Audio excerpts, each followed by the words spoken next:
everybody. Welcome to another episode of Alto Call MAFS. I'm your host, Tane, and today I will be talking about the finale of Virgins.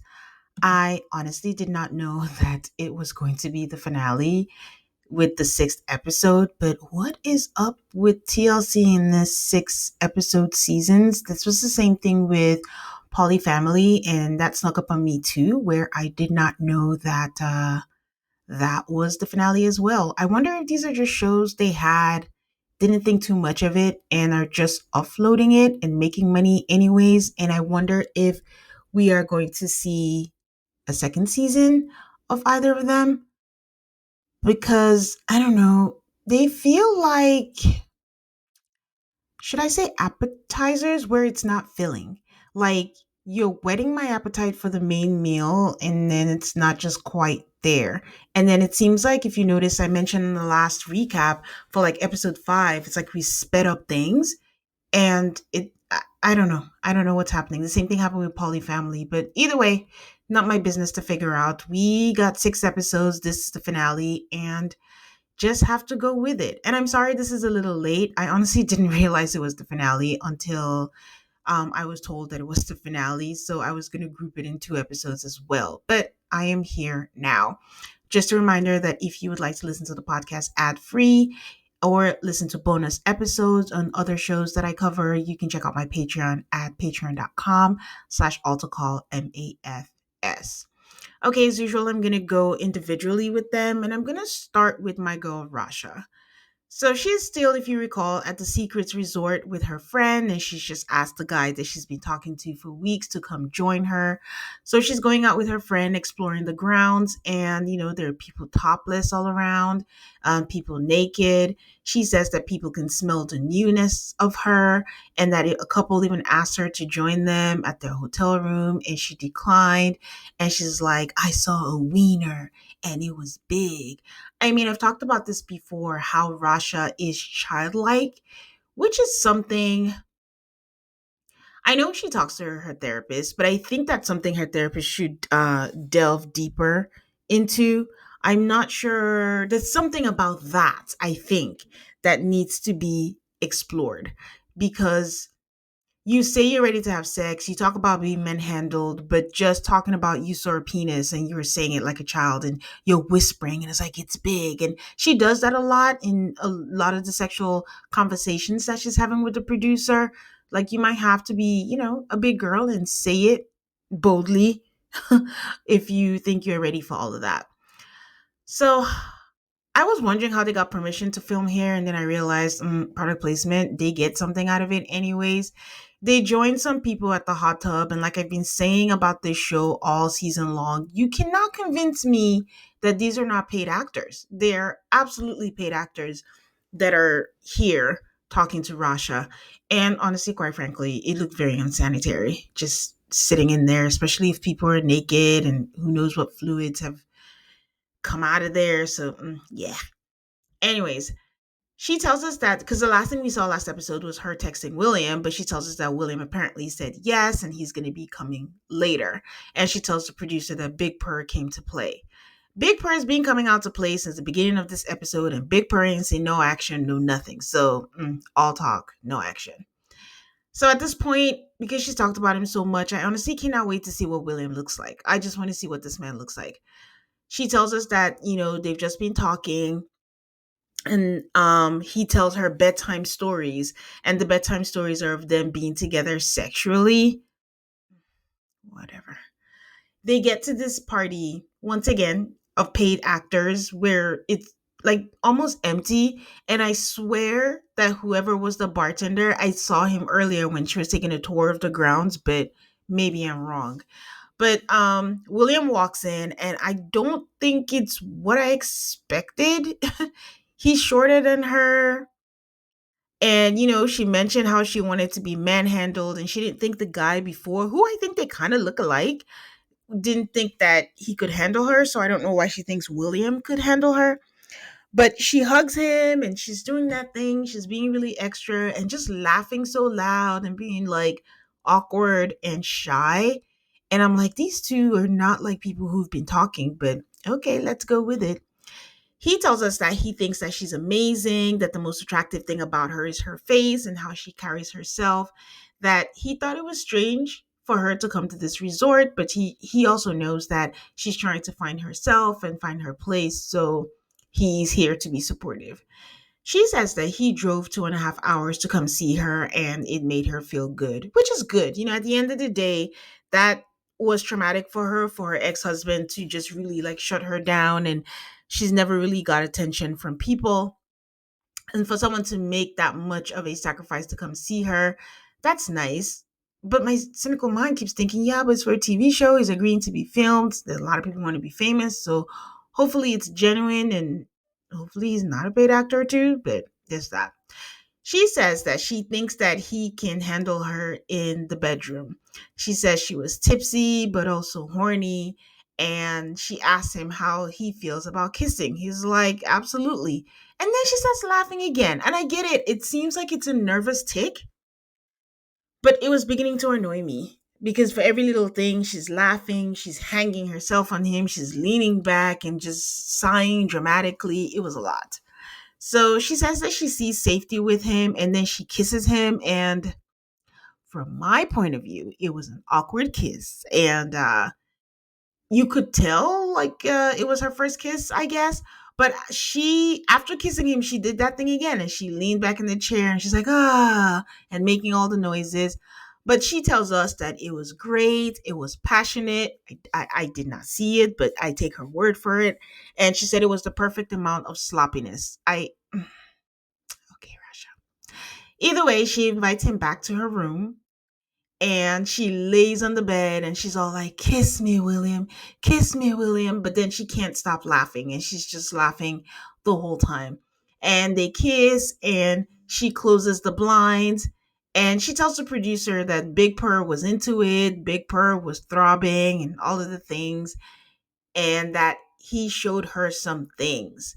And then she whispers, I felt it on my booty. And then the producer's like, why are you whispering? Exactly.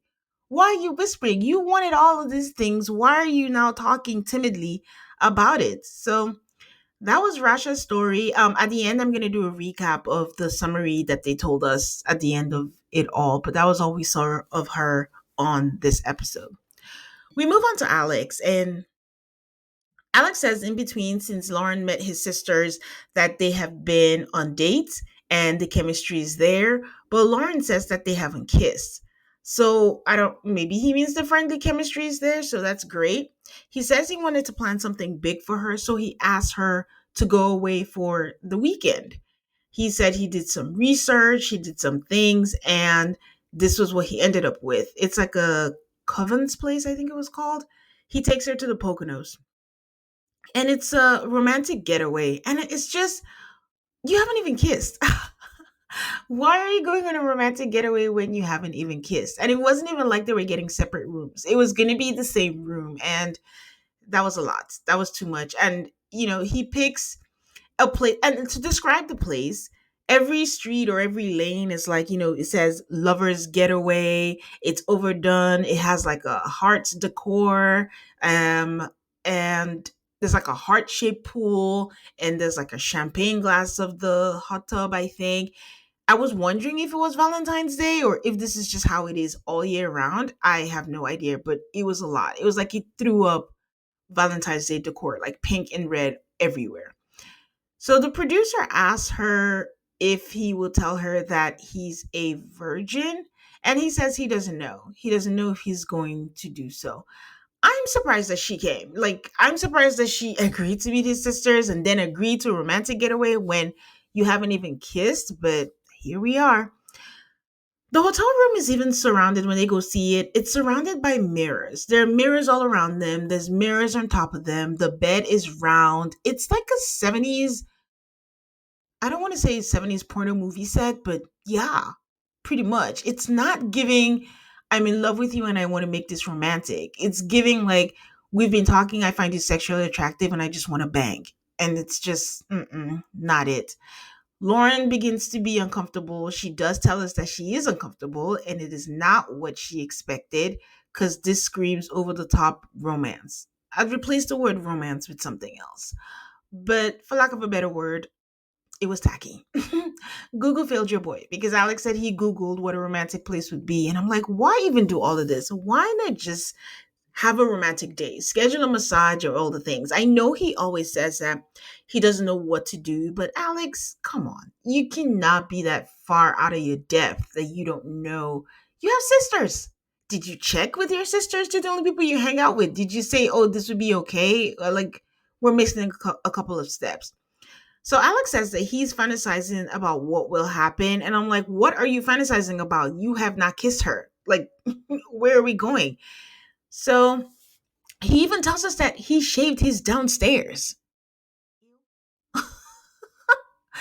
So they go grab a drink. And when they grab the drink, he's being awkward. And then he finally tells her that he's a virgin. And I swear Lauren stared at him for like 5 seconds, just staring at him. And she was like, huh. Then finally he says that it's okay. And like, it's a lot for her to take in. She says that she's surprised because he's outgoing, but taking her to a romantic place, she's putting the pieces together and she's not sure how she feels. And I'm not gonna lie, guys, up until this point, it didn't occur to me that maybe he brought her for sex and hopefully it happened, because I just thought he was thinking he wanted to do something romantic to show that he liked her. But up until that point, when she mentioned it, I was like, huh, did he do that? And then he did say he is fantasizing about what would happen. And he did say that he shaved his downstairs. And I'm like, ew, now this is getting uncomfortable. Like, what was that about? So she asked what his experience was and why is he religious and things like that.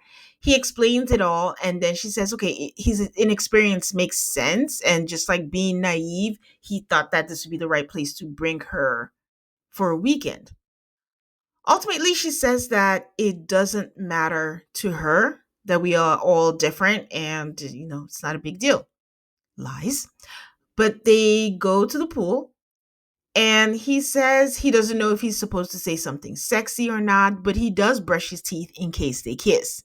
He gets into the pool, but she doesn't get into the pool. Like, she's literally in her robe and she just sits on the side of the pool and just drinks her champagne, and it's not coming in at all. She suddenly realizes that all of this is too much for her and she cannot take it. And Alex also notices that her vibe is off, and he's embarrassed because he doesn't want her to think that he did it to lose his virginity. Um, Great, but why did you shave your downstairs? I think that's what's really just throwing me off. So she says that she knows that his intentions are pure, but she's just going to get her own room and she'll feel more comfortable doing that. They don't show us them having that conversation, but he does mention that he realizes that he did too much and he hopes that he doesn't push her away and that she could be the one. And then I asked again, why did she agree to a getaway? But we'll never know. And that was the last that we saw of them. And then we go to who I think is the most compelling of this series, because hers seems to be a mental and medical at the same time, and that's Sonali. So she's still thinking about the massage from the intimacy coach, Wayne, and how she enjoyed it. And she says it's making her more comfortable and curious, but physically speaking, she is stuck because it's uncomfortable. So the therapist had told her that she needed to be friends with her vagina. And she said, in a quest to be friends with her vagina, she finds a priestess healer. Enter Nikki Jean. Not Nikki Jean. Nikki Jean is a priestess healer. And she says she's been doing this for a while. And Sonali is not her first virgin. Her main focus is sexual exploration. So the priestess tells her that she needs to release the emotional and she wants to do a yoni mapping, and the yoni is the vagina. And she says the goal of the mapping is for it to be open, soft, receiving with no restriction. Then she says that she has a rose quartz wand that she'd like to try on Sonali. And Sonali really has given everything for this show, because poor Sonali, she's just had things inserted in her and on camera, in TV, and while she's doing it, gosh, we already had to see Sonali do this with her dilator. And like I said, they angle it in a way where we're not seeing anything. We know something is happening, but the camera man, woman is there and there are other people in the room. So kudos to her for sharing that with everyone. Nikki Jean says that she's going to do this with the help of coconut oil. And all I'm thinking is, oh my God, where has this wand been before? I hope it's a brand new one because, ew. And at the point where she's doing a lot of breathing exercises with her, she's like, breathe into your hips. I don't know about you guys. How do you breathe into your hips? I only know breathe in, breathe out, breathe into your hips. What do you do? I feel like if someone tells me that, I'll probably tense up and be like, because I have no idea how you breathe into your hips. So she starts, and Sonali says it still hurts, and then she panics and then becomes emotional. And Nikki Jean says that that's normal, that she needs to release all of the mental so that she can relax. And then she starts saying, I'm going to start massaging the top of your pelvic floor, and then I'm going to try and go deeper in there. And she's like, I'm hoping to get to your G spot. And I'm checking, like, okay, we're still on. I'm watching it on Max, but I know it's a TLC show. And I'm like, we are still on TLC, right? Like, this all aired out here. This is not late night Cinemax or something. So Sonali says that, funny enough, she's not feeling pain and she's actually getting turned on, and she's embarrassed about how she feels because she's a good Indian girl and good Indian girls don't do what she's doing. And I'm so confused not confused. My brain is trying to program that, am I watching someone? I mean, she basically just had a sexual interaction with this woman. Like, this woman is doing things in her and we're watching. She's massaging things and putting things and aiming for the G spot. And this is insane. I can't believe that I am watching this. And at some point, Sonali has an experience. I mean, she's shaking a little bit and her eyes are fluttering. And the producer asked, did you have an orgasm? And she's like, I think so. She's saying that, it felt like heaven and all the things. And Nikki Jean, brings the wand back. I can't believe all the things I'm saying. Brings the wand back out and says, do you want to see how far I went? And she brings it out and she's like, we went in 2 inches, as she waves the freshly retrieved wand that she just got from Sonali's lady parts in the air. And she's like, the average penis is like 5 inches, so you're halfway there. And on the bright side, I'm happy for Sonali. She's making progress. She has an idea what pleasure feels like. So that's motivation for her to get to that point. And I mean, I, the good part about Sonali is, like, because of all this that she's going through, size is not going to be a thing for her. So as long as she's getting the pleasure, that's all that matters. So I hope she makes some progress with that. And then to my least favorite, which is Dion, because I don't know what Dion is about. If you guys recall, in all of the other recaps, I have said that Deanne is saying all these things, but deep down, I do not think that Deanne wants to have sex because she keeps shifting the goalpost. It doesn't matter what it is, she will find something that's a maybe not, and all that stuff, because repeatedly we've said that she is conventionally attractive, she should not have any issues, and she's tying it so much that it has to mean something for her, to do something with someone when it doesn't. And no one's making the rules except her. Like, what is going to happen if you just go ahead and do that? So, if you recall, she met a guy in an unconventional dating show, and she is going to his house. That's Conrad for a date, their first date. A first date at his house is weird to me, but okay, let's go on. And I mentioned this last time, and I'm not picking on her. It's just her fashion sense bothers me so much. And I don't know what she's wearing, but it gives me Forever 21, Rainbow, circa 2002. I don't know, but I just wish she would step it up. So he has a private chef that's going to be cooking for them. And he says he's attracted to her and excited to spend time. They go in the backyard and there's roses, there's candles. She does say she likes it, because at first it seemed like she was saying, like, oh, it's so intimate, it's too intimate. But she says she likes it. And as a sidebar, does anyone else think that Dion looks like the actress Sophia Bush? Because that's what I was getting from that. So she's freaking out because it's going well, and then she starts overthinking and it's like, oh, what if he makes a move? Usually that's what happens on a date. Deanne, and you said that's what you wanted and that's why you went on a date. So he brings up her never having a boyfriend, asks her why, and he says that he respects her stance on, not having sex, and she wants it, to be meaningful. So she tells us that she is so concentrated on finding Mr. Perfect, and there's a possibility that she can have a sex life without it meaning so much more. So they go by the fire, and it's like a kiss scenario, and she's not sure if she wants to kiss him or not. At first I thought she said she wanted to, but if you're going to bet on Deanne, just bet on the fact that she's not going to follow through. So she says that he checks off every box, but she is Deanne. So she doesn't know whether she wants to push herself, even though she's not feeling it, or be like, I want to be head over heels to see you. He asked to give her a tour of his home. She goes, yeah. And when they go in, somehow it was off camera. I don't know how they didn't have a camera already in there. And they're whispering, and he's like, I just want to give you a baby kiss. And she's like, yeah, but it's so awkward when you do that on camera that I don't want to do it, and all that stuff. She then tells us that she says no, that she didn't want to do it on camera, but she tells us that she used the show as an excuse, that if she was feeling the sparks that she would have, and she just doesn't.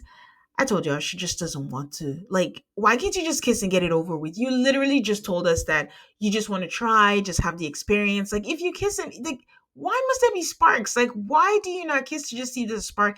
And I think my problem with Deanne is, I mean, don't do what you don't want to do. But my problem is that she keeps harping on the fact that she wants to do this. She wants to go ahead with this. She wants to have this experience, but at every opportunity that she has, now that they've even presented her on a platter, everyone that she says she wanted, which is exactly, she even said it, that he checks every box that I've told people that I wanted. Now you don't want to do it. Just be on the flip and be like, you know what, maybe I don't want to do this, and then if you do it, we'll be surprised. But if you keep insisting that you want to, and then you're giving all these options, and you still haven't found anyone that fits your description after how many years, then you don't want to. And that's okay too. I think that's the issue. So that's pretty much it. It didn't feel like a finale. And the thing that made it a finale is that they provided us with an update for all of them at the end.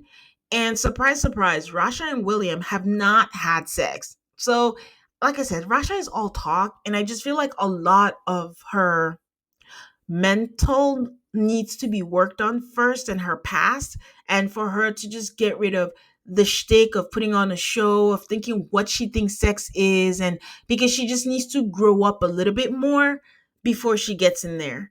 So we see her taking a class though where she's putting a condom on a banana with her mouth. So it's a lot of the talk but no action, and that needs to be worked on, at least for me.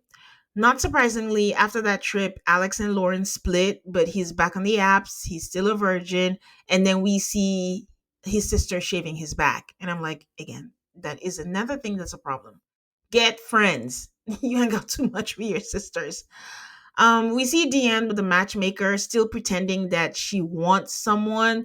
And the matchmaker is talking about someone that's like 42 and like 6 years older than she is. Not so terrible, but Deanne is going to find a problem with that.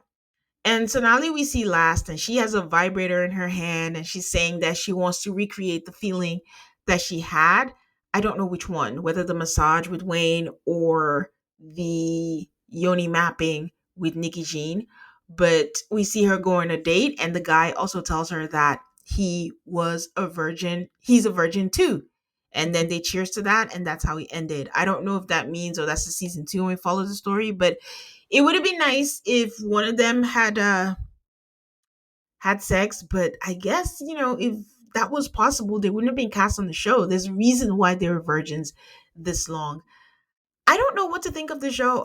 I don't know. I just feel like it didn't hit the spot. No pun intended, but it didn't hit the spot, and I don't know what direction they were going with this. It will be interesting to see if they get a new cast of virgins with different point of views for next season, if there is a next season. But if they intended it to be like just a filler show, it did what it was supposed to do as a filler show. So yeah, that's all I got. I'd love to hear what you guys thought about it, the 6 episodes, and the people involved. And if you follow any of them on the media, if anything has happened, let me know and keep me updated. You know where to find me on social media. Call MAFS on Instagram, Twitter, Blue Sky, and Threads. And please give me a 5-star rating on Apple Podcasts and Spotify, and stay subscribed so you don't miss out on any new episodes. Until the next time, guys. Bye.